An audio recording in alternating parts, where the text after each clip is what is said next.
कौन सा चैप्टर है? MS excel. MS एक्सेल में MS एक्सेल की जो स्क्रीन आती है हमारे सामने खुल करके, उस स्क्रीन में मेनू बार होता है, जैसे होम मेनू, इंसर्ट मेनू, व्यू मेनू, ऐसा होता है। तो ये कौन सा मेनू पढ़ाया जा रहा है इस समय? होम मेनू। पहला मेनू बार MS एक्सेल का जो मेनू बार है उसमें पहला मेनू कौन सा है? होम मेनू। तो ये आपको बताया जा रहा है होम मेनू। तो होम मेनू पे जब क्लिक करते हो तो होम मेनू का रिबन आ जाता है। उसमें अनेक ग्रुप रहते हैं, जैसे क्लिपबोर्ड ग्रुप होता है, फॉन्ट ग्रुप होता है, पैराग्राफ ग्रुप होता है। ऐसे ही एक ग्रुप यहाँ पे है अलाइनमेंट ग्रुप है। तो अलाइनमेंट ग्रुप पे जब क्लिक करते हो तो उसके अंदर कई विकल्प आते हैं।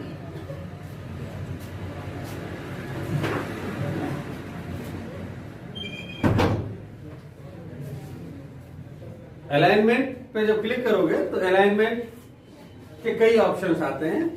पहला ऑप्शन होगा इसमें टॉप अलाइनमेंट। अलाइनमेंट मीन्स क्या होगा? की ओर या किस ओर से। तो जैसे तुम्हारे एक्सेल की सीट होती है, यहाँ पर ऐसे सीट है, इसमें इस तरह से रो होते हैं और इस तरह से कॉलम होते हैं, यही तो है। रो का नामांकन होता है ABCD करके और कॉलम का नामांकन होता है 1 2 3 करके। तो यहाँ पर इस सेल के अंदर किस सेल में हम लिख सकते हैं कोई डाटा? एक्टिव सेल में।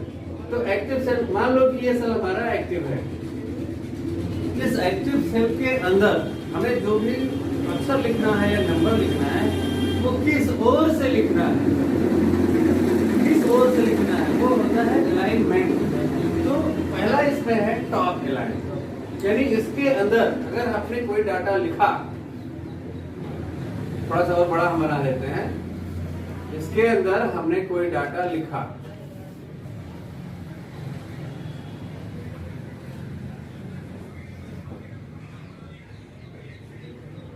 इसमें हमने लिखा, जैसे लिखा अंजल है? तो ये कहाँ लिखा है? सेल के सेंटर में, यानी कि सेंटर अलाइन है।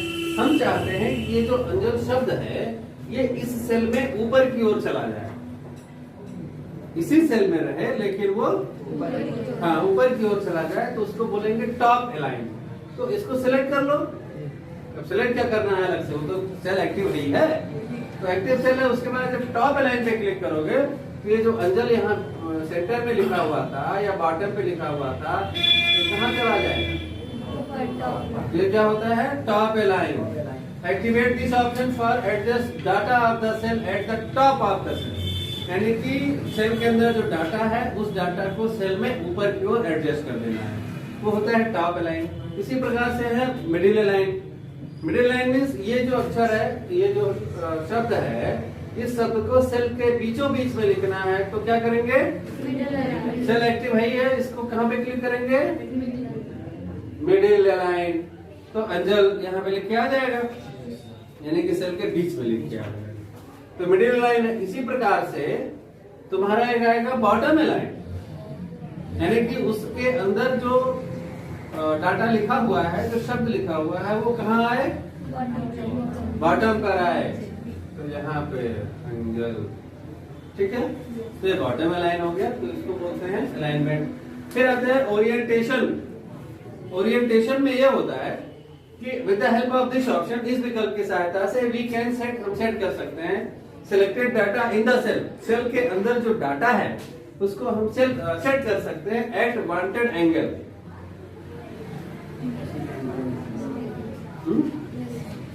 यानी कि इसके अंदर इसे अंजल लिखा हुआ है, तो किस एंगल पे वो दिखे सेल के अंदर। तो जैसे इसको हमने सिलेक्ट किया हुआ है, अब इसी में कोई डाटा हमको देखना है 90 डिग्री, तो अंजल जो लिखा था उसी को हमें 90 डिग्री पे देखना है, तो यहाँ पे ऐसे लिख के आएगा, ठीक। 45 डिग्री पे देखना है तो ऐसे लिख के आएगा,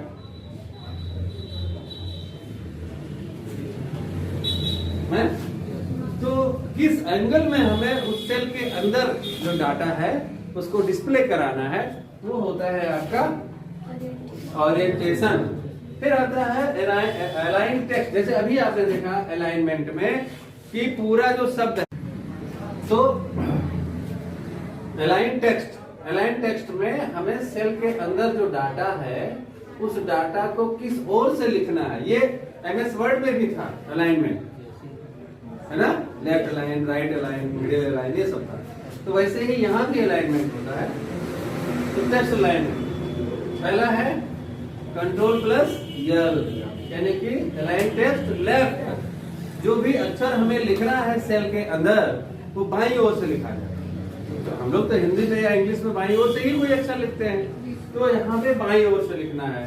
तो align text left, control L, use it, इसका प्रयोग करो फॉर सेट करने के लिए the position of the text in left side of the cell, यानी कि सेल के अंदर जो भी डाटा हम लिख रहे हैं वो किस ओर से लिखा जाएगा। वो क्या होता है तुम्हारा? हाँ, लेफ्ट अलाइन, उसको बोलेंगे लेफ्ट अलाइन, यानी जो कुछ भी लिखेंगे वो इधर से लिखा जाएगा। ये क्या हो गया? Left align. फिर इसी में एक अगला ऑप्शन आता है align text centre. With activating this option, we can write any text in the cell from the center, यानी कि किसी भी सेल के अंदर कोई भी डाटा हम बीच में लिख सकते हैं, वो होता है अलाइन टेक्स्ट सेंटर। फिर आता है अलाइन टेक्स्ट राइट। जैसे हमें उर्दू लिखना है, उर्दू भाषा में कोई शब्द लिखना है, तो उर्दू भाषा में जो शब्द लिखे जाते हैं वो किस ओर से लिखे जाते हैं? किस ओर से? राइट साइड, है ना।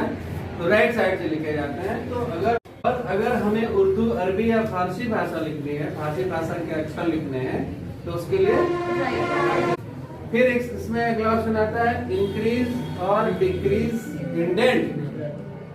हम बाईं ओर से लिख रहे हैं या दाईं ओर से लिख रहे हैं, तो उसमें जो अक्षर हम लिख रहे हैं वो अक्षर बाईं ओर से कितना स्थान छोड़ करके लिखा जाएगा। वो लेफ्ट इंडेंट हो गया। यहाँ पर क्या हो गया? कितनी जगह छोड़ेंगे, इधर या इधर कितना? अगर हम राइट साइड से लिख रहे हैं कितनी जगह छोड़ेंगे? तो ये होता है इंक्रीज और decrease indent. From this option is becomes user can increase और डिक्रीज लेफ्ट और right indent of the cell. Cell के अंदर जो भी डाटा हम डालेंगे वो डाटा बाईं ओर से कितनी जगह छोड़ करके या दाहिनी ओर से कितने स्थान छोड़ करके डालेंगे, तो वो होता है। फिर आता है रैप टेक्स्ट। रैप टेक्स्ट क्या होता है? रैप मींस रैप, जैसे आजकल आता है ना रैप सॉन्ग आ रहे हैं, रैप सॉन्ग, जैसे वो बादशाह गाते हैं, हनी सिंह गाते हैं, है ना, और कुछ ऐसे लोग गाते हैं जो हम लोगों को हजम नहीं होता है। अब नई जनरेशन है तो उसको हो सकता है समझ में आता है, समझ में तो नहीं आता है, बस केवल म्यूजिक उसका ऐसा एक्साइटिंग होता है कि उसी पे लोग, बाकी समझ में किसी को नहीं आता है ना। नहीं तो फिर वही आएगा हनी सिंह वाला 4 बोतल वोद का काम मेरा रोज का। तो ये जो है इसी को कहते हैं रैप सॉन्ग। और रैप मींस होता है लपेटना। लपेटना यानी कि वो जो किस तरफ से गाना गा रहे हैं और कौन सा शब्द कह रहे हैं और कितना दूर तक कहते चले जाएंगे, इसका कोई भरोसा नहीं। वो लपेट रहे हैं।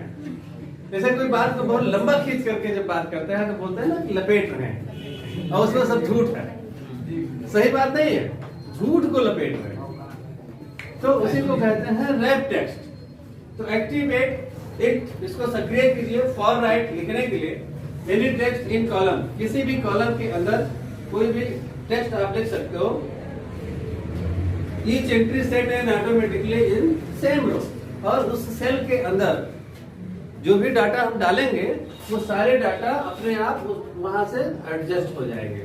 यानी कि जैसे कभी कभी ऐसा होता है कि हम सेल के अंदर कोई शब्द लिखते हैं तो वो शब्द सेल के स्पेस से बाहर निकल जाता है, तो बाहर ना निकलने पाए, है ना, तो वो हम रैप टेक्स्ट में कर देंगे। या उसके ऊपर अपने वर्कशीट में अगर हम कोई वो लाते हैं, शेप कोई लाते हैं, तो वो शेप कभी कभी अक्षर के ऊपर चला जाता है, यानी कि फ्रंट पे आ जाता है, कभी बैक पे चला जाता है, और कभी कभी अक्षर उस शेप के चारों तरफ दूर से निकल जाता है। तो वैसा ना हो, अक्षर उस हमारे शेप के आधार पर, शेप के अनुसार सारे अक्षर जैसा हम चाहते हैं वैसा ही दिखाई दे, तो उसके लिए होता है रैप टेक्स्ट।